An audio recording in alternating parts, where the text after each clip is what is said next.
Hello, Michael Bull here with America's Commercial Real Estate Show. We're at the Realtors Land Institute Conference in Nashville, and we have Jib Davidson with us. He's a certified forester with Columbia Timber and Environmental Services. He's also a broker with United Country Land and Properties in Gainesville, Florida. And Jib, we're here at the Realtors Land Institute, their conference. A lot of land people investing in land, a lot of land brokers. Why should someone consider investing in forestry land and timberland? Forestry land and timberland, that's what we do. That's my forte. I love it. If you want a nice long-term play, if you want a nice investment, it's not going to spike up real high. It just kind of plods along. It gets about a 7 or 8% return a year.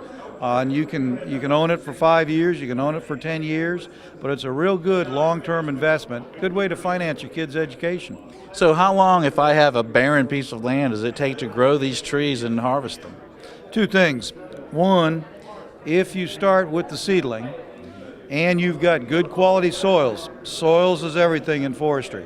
Good quality soils gives good growth with proper site prep and using genetically improved material, you can get a full pulpwood harvest in about 17 years. So that return is from the forest, from harvesting the trees, so you still own the land?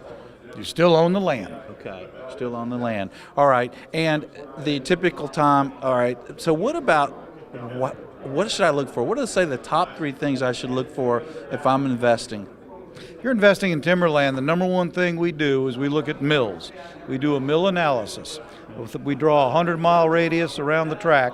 We say what kind of mills are there, what kind of timber are they buying, and that's going to determine our management, and that's going to determine our price structure. Mill analysis, number one. Number two, as I alluded to a minute ago, soils.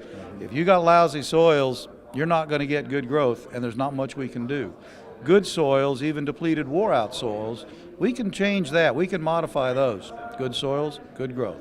So market conditions, soils, and then third, landowner objectives. What does a landowner want to do? So what are they trying to implement? What are they trying to get out of this thing we call land? So those are the 3 things we start with. Okay. And what about the risk involved? You mentioned there could be some issues you got to watch out for. So how much risk is investing in it?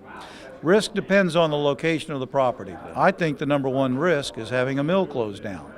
Mill closed down, price goes down, you haven't got a lot of room to sell.